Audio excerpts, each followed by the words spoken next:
జై శ్రీమన్నారాయణ.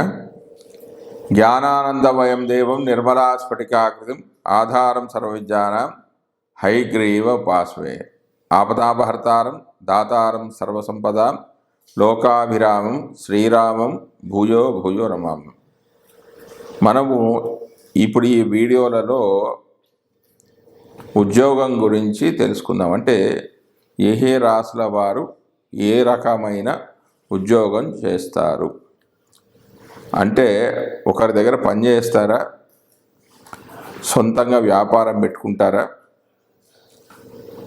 మరియు ఒకరి దగ్గర పని చేస్తే అది ప్రైవేట్గా చేస్తారా లేకుంటే గవర్నమెంట్ జాబ్ చేస్తారా, అలా చేయడానికి గల గ్రహ సంపత్తి ఏంటి, ఏ గ్రహాలు బలంగా ఉంటే తన సొంత కాళ్ళ మీద తాను నిలబడతాడు, ఏ గ్రహాలు బలంగా ఉంటే ఒకరి దగ్గర పనిచేస్తాడు అన్నది మనం కులంకషంగా ఈ వీడియోలో మనం పరిశీలిద్దాం. ఉద్యోగమా లేదా స్వయం ఉపాధి? మనిషి తన కుటుంబాన్ని తనను పోషించుకోవడం కోసం ఏదో ఒక పని చేయాలి. ఇతరుల వద్ద పని చేస్తే అది ఉద్యోగం, తన కోసం తను పని చేసుకుంటే స్వయం ఉపాధి. జాతకం పరిశీలించేటప్పుడు ఆ వ్యక్తి ఉద్యోగం చేస్తాడా, చేస్తే ఎంతకాలం చేస్తాడు, లేదా సొంత వృత్తిని ఎన్నుకుంటాడా అన్న విషయం పరిశీలిస్తే తెలుస్తుంది. దీనిని విచారణ చేయడానికి పనికి వచ్చే గ్రహ భావ యోగాలను ఇప్పుడు తెలుసుకుందాం.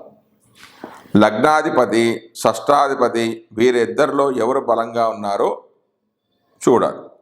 లగ్నాధిపతి రాశి, నవాంశ, దశమాంశంలో షష్టాధిపతి కంటే బలంగా ఉంటే స్వయం ఉపాధి అనేది ఉంటుంది. అంటే లగ్నం అంటే నేను అన్నమాట. అలా షష్టాధిపతి బలంగా ఉంటే ఇతరులకు సేవ, అంటే అది సేవ ప్రైవేట్గా కావచ్చు లేకపోతే గవర్నమెంట్ ద్వారా కూడా కావచ్చు, చేసి ధనార్జన అనేది సంపాదిస్తాడు. దశమాధిపతి కంటే షష్టాధిపతి బలంగా ఉంటే ఉద్యోగము, ఒడిదుడుకులు, తరచూ ఉద్యోగంలో మార్పులు అనేవి చెందుతూ ఉంటాయి. తృతీయ స్థానం అనేది విక్రమస్థానం. ఈ స్థానము జాతకుని చురుకుతనాన్ని, ముందుకు చొచ్చిపోయే శక్తిని సూచిస్తుంది. ఇక నవమం భాగ్యస్థానం లేదా పూర్వ పుణ్య స్థానం. ఆ దశమ స్థానం కర్మ లేదా ఉద్యోగ స్థానం. తృతీయానికి 9, 10 భావాలతో లేదా ఆ స్థానాధిపతులతో కలయిక లేదా వీక్షణ, పరస్పరం పరివర్తన చెందడం కానీ జరిగిన, లేదా తృతీయంపై శుభగ్రహాల దృష్టి లేదా తృతీయాధిపతి బలం కలిగి ఉంటే ఆ జాతకులు తన సొంత వృత్తిని ఎన్నుకుంటారు. బృహత్ పరాశర హోరా శాస్త్రంలో రవి, చంద్ర, కుజ, రాహువులు పూర్ణ గ్రహాలని, బుధ, గురు, శుక్ర, శని, కేతువులు జీవగ్రహాలని చెప్పబడింది. ఏ జాతకంలోనైనా 7 నుంచి 12 భావాల్లో కానీ 10 నుంచి 3వ భావం మధ్యలో కానీ 5 లేదా అంతకంటే ఎక్కువ గ్రహాలు ఉండాలి. ఈ 5 గ్రహాలలో కనీసం 2 గ్రహాలు పూర్ణ గ్రహాలు ఉండాలి. ఇలా ఉంటే తన కాళ్ళపై తాను నిలబడతాడు, లేదా ఉన్నతమైన స్థితిలో అంటే ఉద్యోగంలో అధికారం చెలాయించగలిగేవారే ఉంటారు. లగ్న దశమాధిపతులకు కలిసిన లేదా పరస్పరం వీక్షించుకున్న, అంటే లగ్న దశమాధిపతులు కలిసిన లేదా ఒకరినొకరు చూసుకున్న లేదా పరివర్తన చెందిన, అంటే ఒక రాశిలో ఇంకొకరు ఉన్న తన కాళ్ళ మీద తాను నిలబడడానికే ఇష్టపడతారు, కానీ ఇతరుల వద్ద పనిచేయరు. ఇక లగ్నాధిపతి దశమాధిపతులకు షష్టమాధిపతి కంటే బలవంతులై ఉండాలి. లగ్నాధిపతి కానీ దశమాధిపతి కానీ ఈ విషయంలో షష్టాధిపతి కంటే బలవంతులై ఉండాలి. సాధారణంగా ఉద్యోగం చేసేవారి కంటే స్వంత వృత్తి వ్యాపారం చేసుకునే వారికి డబ్బు ఎక్కువ అనేది లభిస్తుంది. అందుచేత జాతకునికి ధనయోగాలు చూడాలి. అంటే సొంతంగా వ్యాపారం చేసుకునే వాడికి ధనయోగాలు ఉన్నాయా లేవా అనేది కూడా ఒకసారి పరిశీలించాలి. ఇందు లగ్నము, ఇందు లగ్నాధిపతి ఈ యొక్క ధనార్జనను సూచిస్తాడు. అంటే ఆ జాతకుడికి ధనయోగాలు ఉన్నాయా లేదు అనేది ప్రత్యేకంగా జెమినిలో చెప్పిన ఇందు లగ్నాన్ని మరియు ఇందు లగ్నాధిపతిని పరిశీలించాలి. వాటిని బట్టి ఉద్యోగమా లేదా సొంతంగా చేసుకోవడమా అనేది తెలుసుకోవచ్చు. శని జాతకంలో యోగకారకుడైన ఉచ్చ మూల త్రికోణంలో ఉండి రాశి నవాంశ దశమాంశ చక్రాల్లో లగ్న చంద్రులను దశమం దశమాధిపతిని చూస్తే స్వంత కాళ్ళపై నిలబడి సంపాదిస్తాడు. కానీ శని 6, 8, 12 భావాలతో సంబంధం కలిగి ఉంటే ఈ యోగం అనేది ఫలించదు. సంపాదన మొదలుపెట్టే వయసు వచ్చినప్పుడు ఆ కాలంలో అనుకూలమైన దశాంతర్దశలు వస్తే స్వయం ఉపాధిని పొందే అవకాశం ఉంది. అలా కాకుండా ప్రతికూలమైన దశ అంతర్దశలు ఉంటే ఏదో ఒక పనిలో సర్దుకుపోవలసి వస్తుంది. ఇక వ్యాపారం గురించి మనం పరిశీలిస్తే జాతకంలో లగ్నము చంద్రుడు లేదా ఇద్దరూ తగినంత బలంగా ఉంటే ఆ వ్యక్తి వ్యాపారం లేదా స్వయం ఉపాధి మార్గాన్ని ఎన్నుకోవచ్చు. లగ్నము చంద్రులలో ఒకరు బలహీనంగా ఉన్నప్పుడు మరొక గ్రహం బలం వీరిపై ఉంటే దీనిని అధిగమించవచ్చు. ఈ రెండు అంటే లగ్నం కానీ చంద్రుడు కానీ బలహీనంగా ఉంటే సొంత నిర్ణయాలు తీసుకునే శక్తి మరియు చొచ్చుకుపోయే గుణము ధైర్యము అనేది వారికి లోపిస్తుంది. ఇంకా రవి జాతకంలో రవి బలహీనంగా ఉంటే స్వతంత్ర జీవనానికి కావలసిన శక్తియుక్తులు జాతకంలో బలహీనంగా ఉంటాయి. అంటే రవి ఆత్మకారకుడు. అంటే తన మీద తనకు నమ్మకం ఉండాలి అంటే ఆ వ్యక్తి జాతకంలో రవి బలంగా ఉండాలి. ఏదైనా సాధించాలనే తపన తక్కువ ఉంటుంది. అంటే రవి బలహీనంగా ఉంటే ఏదన్నా సాధించాలి అనే ఒక తపన, ఆ మోటో అనేది చాలా తక్కువగా ఉంటుంది. అందువల్ల రవి కూడా తగినంత బలం కలిగి ఉండాలి. ఇక బుద్ధికారకుడు ఎవరు? బుధుడు. వ్యాపార కారకుడు కూడా బుధుడే. వ్యాపార కారకుడైన బుధుడు జాతకంలో బలహీనంగా ఉంటే విచక్షణ జ్ఞానం అనేది తక్కువగా ఉంటుంది. అంటే సందర్భానుసారంగా ప్రవర్తించే నైతిక శక్తి అనేది చాలా తక్కువగా ఉంటుంది. ప్రణాళికలు సరిగ్గా ఉండవు. అంటే ప్లానింగ్ అనేది సరిగా ఉండదు. కష్టాల నుండి బయటపడే మార్గాలు ఆచరణలోకి రావు. బుధునికి పాప సంబంధం కలిగితే చేసే పనులు కానీ వారి ఆలోచనలు కానీ మోసపూరితంగా ఉంటాయి. ఇక దాని తర్వాత అంటే రవి యొక్క బలాన్ని, బుధుడు యొక్క బలాన్ని, తర్వాత శని బలాన్ని కూడా మనం పరిశీలించాలి. శని బలంగా లేకుంటే చేపట్టిన పనుల్లో ఆటంకాలు, ఆలస్యము బాధిస్తాయి. మరోవైపు తట్టుకునే ఓర్పు అనేది నశిస్తుంది. పరిస్థితులకు ఎదుర్కొని పోరాడతారు. నిరాశావాదులుగా మారిపోతారు. ఇతరుల శ్రమను దోచుకొని తాను లాభపడుతూ ఉంటారు. తర్వాత చూడవలసింది గురుబలం. గురుబలం జాతకంలో ఉంటే దైవానుగ్రహము, అదృష్టము ఉన్నట్లే. గురువు బలహీనుడైతే కష్టాలు, అపజయం వచ్చినప్పుడు రక్షణ అనేది కరువైపోతూ ఉంటుంది. ఈ విధంగా వ్యక్తికి వ్యాపారం చేయాలంటే లగ్నం బాగుండాలి, చంద్రుడు బాగుండాలి, రవి కూడా బాగుండాలి, బుధుడు బాగుండాలి, శని దాంతోపాటుగా గురుబలం కూడా బాగుండాలి. పైన తెలిపిన విశేషాలను పరిశీలిస్తే జాతకంలో గ్రహాలన్నీ కూడా తగినంత బలం కలిగి ఉంటేనే వ్యాపారం అనేది వారికి కలిసి వస్తుంది. జాతకంలో లగ్నాతు చంద్రాతు 10వ స్థానం, దాని అధిపతి బలయుతులైతే సరైన సమయంలో సరైన నిర్ణయం తీసుకొని సొంత వ్యవహారాలను మొదలు పెడతాడు. సాధారణ బలం కలిగి ఉన్నప్పుడు మొదట్లో సరైన ఉద్యోగము, వృత్తి లేకపోయినా ఆలస్యం చేయకుండా లాభాన్నిచ్చే వృత్తిలో దిగిపోతూ ఉంటారు. మామూలుగా గ్రహాల దశమ స్థానంలో ఉండగా ఆ స్థానము బలంగా ఉంటే దాన్ని బట్టి ఆ వ్యక్తులు ఏ ఉద్యోగాలు చేస్తారు అనేది మనం ఇప్పుడు తెలుసుకుందాం. మనం ఉద్యోగం నుంచి పరిశీలించాలంటే జాతకంలో దశమ భావాన్ని పరిశీలించాలి.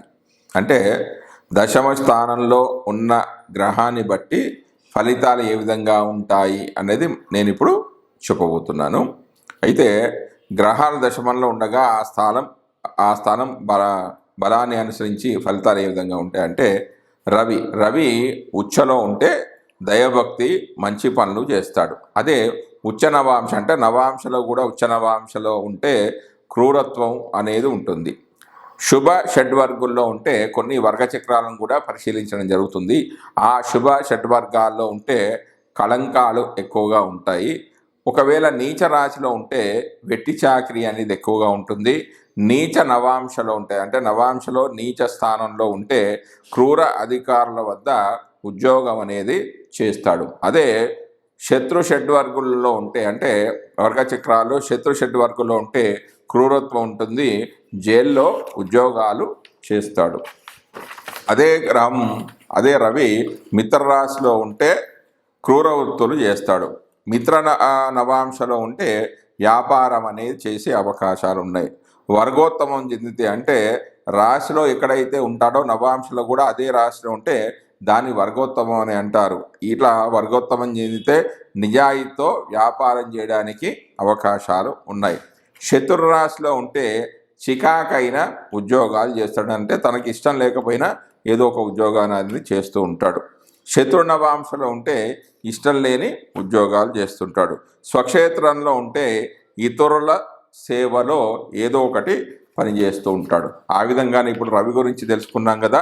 ఇప్పుడు చంద్రుడి గురించి తెలుసుకుందాం. చంద్రుడు ఉచ్చరాశిలో ఉంటే మంచి పేరు ప్రఖ్యాతులు ఉంటాయి.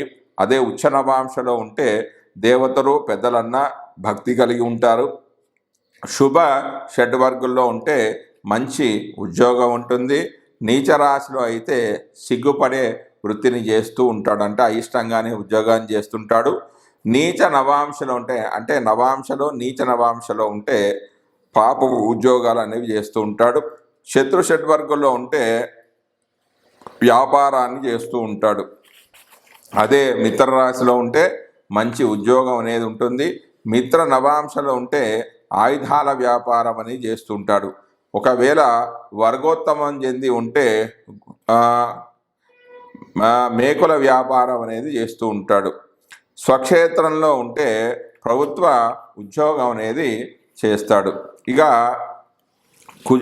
చంద్రుడి తర్వాత కుజుడు ఉచ్చలో ఉంటే అంటే ఉచ్చరాశిలో ఉంటే యోధుడు, సైన్యంలో ఉన్నత స్థితి అనేది ఉంటుంది. అంటే సైన్యాధికారిగా చేస్తూ ఉంటాడు. తర్వాత ఉచ్చ నవాంశలో ఉంటే రాయబారిగా ఉంటాడు. వార్తాహరుడుగా కూడా పనిచేస్తాడు. శుభ షడ్వర్గుల్లో ఉంటే సేవలు అనేది చేస్తూ ఉంటాడు. నీచ రాశిలో ఉంటే పర కలత్రం వల్ల ధనాన్ని సంపాదిస్తూ ఉంటాడు. ఇతరుల యొక్క భార్యల వల్ల ఇతనికి ధనం అనేది లభిస్తుంది.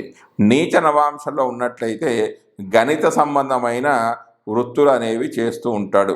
శత్రు షడ్వర్గుల్లో ఉంటే పరకలత్రం వల్ల ధనం అనేది వీరికి ప్రాప్తిస్తూ ఉంటుంది. మిత్ర రాశిలో ఉంటే గణిత సంబంధమైన ఉద్యోగాన్ని చేస్తాడు.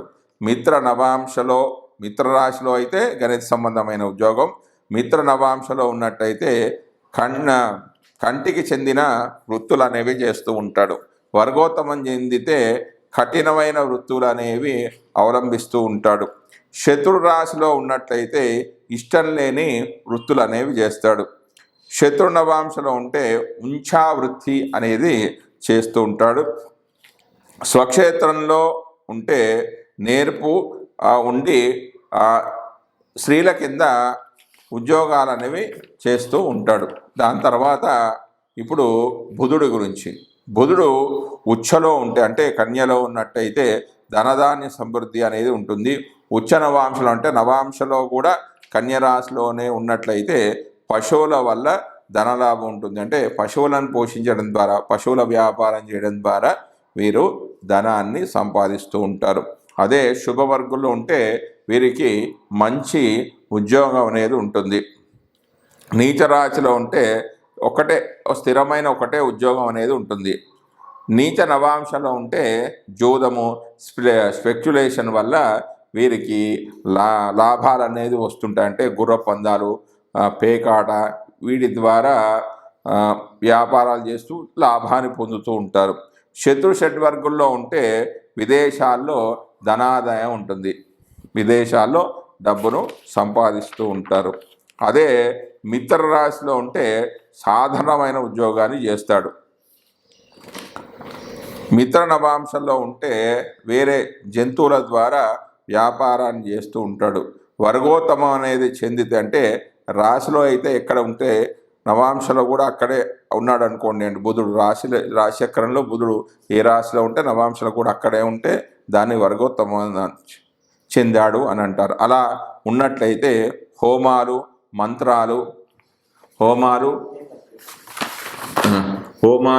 మంత్రాలు అనేవి చేస్తూ ఉంటాడు. శత్రు రాశిలో ఉన్నట్లయితే కష్టం కలిగించే ఉద్యోగాలు అనేవి చేస్తూ ఉంటాడు. శత్రు నవాంశలో ఉన్నట్లయితే చెడు వృత్తులు అనేవి చేస్తూ ఉంటాడు.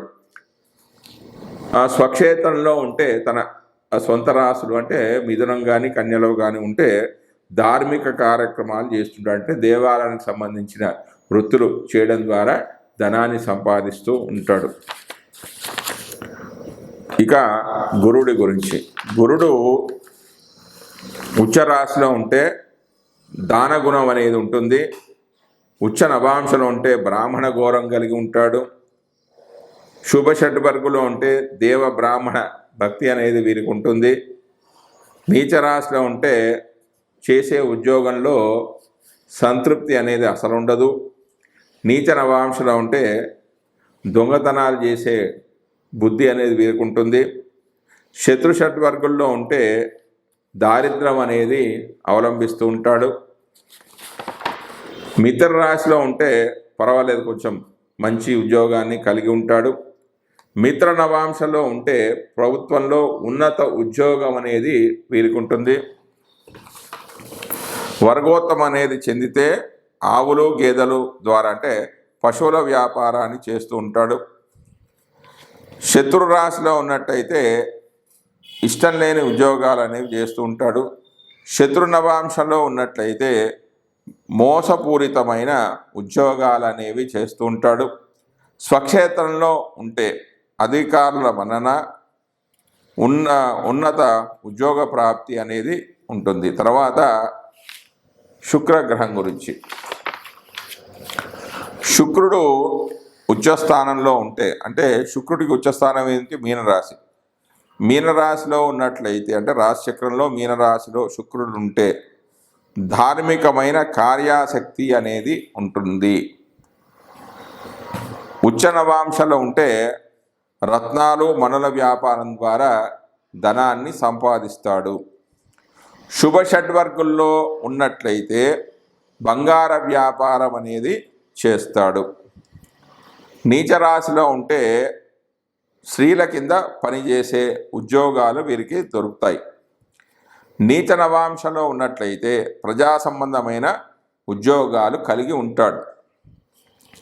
శత్రు షడ్వర్గుల్లో ఉన్నట్లయితే కొంచెం ఇబ్బంది కలిగే ఉద్యోగాలు అనేవి ఉంటాయి. ఒకవేళ మిత్ర రాశిలో ఉంటే సృజనాత్మకమైన వృత్తులు అనేవి చేస్తూ ఉంటాడు. మిత్ర నవాంశలో ఉంటే బంధుమిత్రుల కార్యనిర్వహణ ద్వారా ధనాన్ని సంపాదిస్తూ ఉంటాడు. వర్గోత్తమం చెందితే అంటే రాశిచక్రంలో గ్రహం ఎక్కడ ఉంటే నవాంశలో కూడా ఆ గ్రహం అక్కడే ఉండాలి. అలా ఉన్నట్లయితే పశువుల వ్యాపారం అనేది చేస్తుంటాడు. ఒకవేళ శత్రు రాశిలో ఉన్నట్లయితే క్రూరమైన ఉద్యోగాలని చేస్తుంటాడు. అదే శత్రు నవాంశలో ఉంటే కష్టమైన ఉద్యోగాలు చేసే అవకాశాలు ఉన్నాయి. స్వక్షేత్రంలో ఉన్నట్లయితే పశువులకు చెందిన వృత్తులను అనేవి చేస్తూ ఉంటాడు. ఇక చివరిది శని.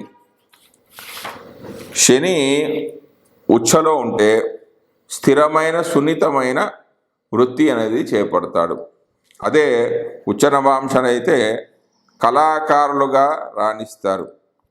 శుభ షడ్వర్గుల్లో ఉంటే మంచి ఉద్యోగాలు అనేవి ఉంటాయి.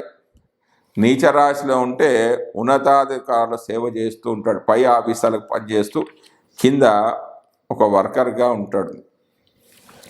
నీచ నవాంశంలో ఉంటే క్రూర వృత్తులు చేస్తాడు, నచ్చనివి అని చేస్తుంటాడు. ఏ విధంగానో జీవితాన్ని అలా గడుపుతూ ఉంటాడు. శత్రు షడ్వర్గుల్లో ఉంటే క్రూర వృత్తులు నచ్చనివి అనేవి చేస్తూ ఉంటాడు. అదే మిత్ర రాశిలో ఉన్నట్లయితే మంచి ఉద్యోగాలు ఉంటాయి. మిత్ర నవాంశంలో ఉంటే అంటే నవాంశ చక్రంలో మిత్ర నవాంశంలో ఉన్నట్లయితే సంతృష్టి లేని ఉద్యోగాలు అనేవి ఉంటాయి.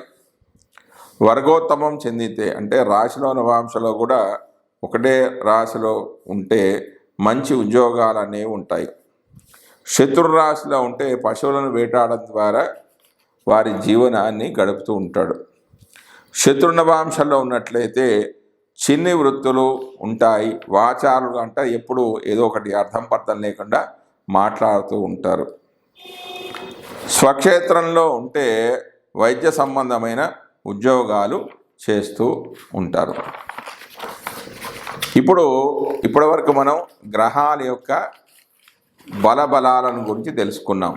ఏ బలంగా ఉంటే ఎలాంటి ఫలితాలు వస్తాయి అని తెలుసుకున్నాం. ఇప్పుడు మేషం దశమం అయితే అందులో 9 గ్రహాలు ఉన్నప్పుడు ఫలితాలు అనేవి ఏ విధంగా వస్తాయి అనేది మనం ఇప్పుడు తెలుసుకుందాం. దశమాన్నే రాజ్యమని కర్మభావం అని అంటారు. ఇందులో ఉన్న 9 గ్రహాలు ఎలాంటి ఫలితాలు ఇస్తాయి అనేది మనం ఇప్పుడు తెలుసుకుందాం. ఇప్పుడు మనము ధనస్సు దశమమై అంటే దశమ స్థానమై అందులో 9 గ్రహాలు స్థితి చెందినప్పుడు జాతకుడు ఏ వృత్తిని చేపడతాడు అనేది మనం ఇప్పుడు తెలుసుకుందాం. ధనస్సు దశమమై అందులో రవి ఉంటే విద్యుత్ అగ్నికి సంబంధించిన రంగాల్లో పనిచేస్తాడు. ఆ రవి మూలా నక్షత్రంలో ఉంటే ఖగోళ పరిశోధకులుగా ఉంటారు. మూలా 4లో ఉంటే ఆధ్యాత్మిక వాదిగా అవుతాడు. అదే రవి పూర్వాషాఢ నక్షత్రంలో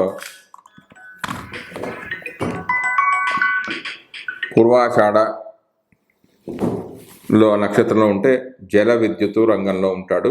పూర్వాషాఢ 2లో ఉంటే స్త్రీ సంబంధమైన వృత్తులు ఉంటాయి. ధనస్సు దశమమై అందులో చంద్రుడు ఉంటే పండితులు ఉంటారు. ఈ చంద్రుడు శుభుడైతే అంటే శుక్లపక్ష చంద్రుడు అయితే మంచి ఫలితాలను ఇస్తాడు. ఈ చంద్రుడు మూలా నక్షత్రంలో ఉంటే ఆధ్యాత్మికత ఎక్కువగా ఉంటుంది. పూర్వాషాఢలో ఉంటే సానుకూలమైన బుద్ధి ఉంటుంది. ఈ చంద్రుడు బుధునితో ఉంటే వ్యాపారంలో మంచి నేర్పు ఉండి మంచి వ్యాపారం చేస్తాడు. శనితో సూక్ష్మ బుద్ధి అనేది ఉంటుంది. ఈ ధనస్సు దశమమై అందులో కుజుడు ఉండి ఆ కుజుడు పూర్వాషాఢ మొదటి పాదంలో ఉంటే శత్రువుల వల్ల వృత్తిలో ఇబ్బందులు ఉంటాయి. ఈ కుజుడు మూలాలో కానీ పూర్వాషాఢ నక్షత్రంలో కానీ ఉంటే జాతకుడు న్యాయవాద వృత్తిని చేపడతారు. విదేశాల్లో స్థిరాస్తులు అనేవి ఉంటాయి. ధనస్సు దశమమై అందులో బుధుడు ఉంటే అకౌంటెంట్లుగా ఫైనాన్స్ విద్యారంగాల్లో వృత్తి వ్యాపార నిర్వహణ సామర్థ్యాలన్నీ ఉంటాయి. ఈ బుధుడు 2వ పాదంలో ఉంటే రచనలు చేయడం వృత్తిగా ఉంటాయి, అంటే రచయితలుగా ఉంటాడు. బుధుడు పూర్వాషాఢ నక్షత్రంలో ఉంటే రచనలు సంగీతంలో ప్రావీణ్యత ఉంటుంది. ఈ బుధుడికి శని సంబంధం వల్ల సూక్ష్మ పరిశీలన చేస్తాడు. బుధుడికి రాహు సంబంధం ఉంటే అభివృద్ధి చెందాలనే తపన ఉంటుంది, కానీ అభివృద్ధిలో రాణింపు అనేది చాలా తక్కువ ఉంటుంది. ఒకవేళ ఈ బుధుడికి కేతు సంబంధం ఉంటే చేసే పనిలో శ్రద్ధ అనేది చాలా తక్కువగా ఉంటుంది. ఇక ధనస్సు దశమమై అందులో గురుడు స్థితి చెంది ఉంటే ఫైనాన్స్ సృజనాత్మకత మత సంబంధమైన వృత్తులు అనేవి ఉంటాయి. గురుడు మూలా నక్షత్రం మొదటి పాదంలో ఉంటే వృత్తిలో మంచి సంపాదన అనేది ఉంటుంది. ఉత్తరాషాఢలో ఉంటే ఉన్నత పదవి యోగం అనేది ఉన్నదని చెప్పవచ్చు. ఇక శుక్రుడి గురించి, ధనస్సు దశమమే అందులో శుక్రుడు ఉంటే మంచి ఆదాయము, ఫ్యాషన్ డిజైనింగు, నగల వ్యాపారము, ఈవెంట్ మేనేజ్మెంట్, విహార యాత్రల నిర్వహణ మొదలైన వృత్తులు అనేవి ఉంటాయి. ఇక ధనస్సు దశమమై అందులో శని ఉంటే వీరు వృద్ధాప్యంలో సుఖపడతారు, ఇంటి నుంచే పనిచేస్తారు. పూర్వాషాఢ 1లో శని ఉంటే వృత్తిలో ఇబ్బందులు అనేవి ఉంటాయి, ప్రభుత్వంలో చికాకులు అనేవి ఉంటాయి, న్యాయపరమైన చిక్కులను ఎదుర్కొనవలసి ఉంటుంది. ఈ శని మూల 1-2 పాదాల్లో ఉంటే స్థిరాస్తి పరంగా ఇబ్బందులు అనేవి ఉంటాయి. ధనస్సు దశమమై అందులో రాహుగ్రహం ఉంటే, రాహుగ్రహం ఉండి ఆ రాహు పూర్వాషాఢలో ఉంటే వ్యాపార రహస్యాలు బయటకు పొక్కనివ్వరు. ఉత్తరాషాఢలో ఒకవేళ రాహు ఉంటే ప్రభుత్వాన్ని వీరు మోసం చేసే అవకాశాలు ఉన్నాయి. పూర్వాషాఢ 1లో రాహు ఉంటే తన లాభం కోసం ప్రభుత్వాన్ని కూడా అంటే ఇతరులను కూడా మోసం చేస్తారు. విదేశాల్లో తన వృత్తిని పెంచుకోవడానికి ప్రయత్నిస్తారు. అయితే ఆ ప్రయత్నాలు అంతగా ఫలించవు అని మనం చెప్పవచ్చు. ఇక కేతు ఉంటే, ధనస్సు దశమమై అందులో కేతు ఉంటే వృత్తిపై ఆసక్తి అనేది తక్కువగా ఉంటుంది. ప్లానింగ్ ప్రకారం అయితే ఏ పనులు జరగవు, సహాయ గుణం అనేది చాలా ఎక్కువగా ఉంటుంది. ఈ కేతు పూర్వాషాఢలో ఉంటే వృత్తి కంటే అతీంద్రమైన విషయాల కోసం సమయాన్ని ఎక్కువగా వెచ్చిస్తాడు. ఈ కేతువు ఉత్తరాషాఢ నక్షత్ర రవి నక్షత్రం ఉంటే తంత్రశాస్త్రంలో ప్రావీణ్యతను కలిగి ఉంటాడు. ఇక ఇప్పుడు మనం ధనస్సు రాశిలో వివిధ గ్రహాలు ఇచ్చే వృత్తులను గురించి మనం ఇప్పుడు తెలుసుకుందాం. ధనస్సులో రవి ఉంటే కమాండర్లుగా బోధన, మంత్రిత్వ శాఖలు, ఖగోళ జ్యోతిష్ శాస్త్రాలు, ఫోటోగ్రఫీ, డిజైనింగ్, ఇన్స్పెక్టర్లు, కత్తితో యుద్ధాలు చేసేవారు, గుర్రాల వర్తకులు, క్రీడాకారులుగా రాణిస్తారు. ఇక ధనస్సులో చంద్రుడు ఉంటే ఖగోళ జ్యోతిష్ శాస్త్రాలు, క్రీడాకారులు, ఉపాధ్యాయులు, స్కూళ్లలో పనిచేసేవారు, సంచార ఉద్యోగాలు చేసే రిప్రజెంటేటివ్గా ఉంటారు, అంటే మార్కెటింగ్ ఎగ్జిక్యూటివ్లుగా ఉంటారు. ఇక చంద్రుడు కుజుడు ధనస్సులో ఉంటే ధనురాశిలో ఉంటే కమాండర్లుగా బోధన, మంత్రిత్వ శాఖలు, ఇంజనీరింగ్ కళాశాలలో పనిచేసే ఉద్యోగులు, న్యాయ కళాశాల సిబ్బంది, వెల్డింగు, అగ్ని సంబంధమైన వస్తువులను తయారు చేసేవారు, అమ్మకం చేసేవాళ్ళుగా ఉంటారు. ధనస్సులో బుధుడుంటే మేధో వృత్తులు, ఉపాధ్యాయులు, కోర్టులలో ఉద్యోగము, హాస్పిటల్స్, విశ్లేషణ నిపుణులుగా ఉంటారు, మంచి ప్రసంగికులుగా ఉంటారు, మంచి వక్తలుగా ఉంటారు. ధనస్సులో గురువు ఉంటే మేధో వృత్తులు, టీచింగ్, కోర్టులలో ఉద్యోగం, హాస్పిటళ్ళు, విశ్లేషణ నిపుణులు, మంచి ప్రాసంగికులు అంటే మంచి ప్రవర్తకులుగా ఉంటారు, ఆధ్యాత్మికమైన ప్రసంగాలు చేస్తూ ఉంటారు. ఇక ధనస్సులో శుక్రుడు ఉంటే మేధోవృత్తులు, కావ్య నాటక రచయితలుగా ఉంటారు, కళాకారులు, చక్కగా ప్రసంగించే నేర్పు ఉంటుంది, పురాణ ప్రవచనాలు లేదా పారాయణం చేస్తారు, వ్యాఖ్యానకర్తలుగా రాణిస్తారు. ఇక ధనస్సులో శని ఉంటే మేధో సంపదమైన వృత్తులు, జ్యోతిష్యం, వేదాంత పురాణ బోధన, కాస్ట్ అకౌంటెంట్, కర్మాగారంలో నైపుణ్యం ఉండి ఆ నైపుణ్యం లేని వారిపై నియంత్రణ చేసేవాళ్ళుగా ఉంటారు. ఇక ధనస్సులో రాహు ఉంటే వేదాంత లేదా తత్వ చింతన, విద్యా వ్యాపారం, టీచింగ్ వంటివి ఉంటాయి. ఇక ధనస్సులో కేతు స్థితి చెందితే వేదాంతం, వేదం, ధార్మిక విషయాలపై శ్రద్ధ అనేది ఉంటుంది. జై శ్రీమన్నారాయణ.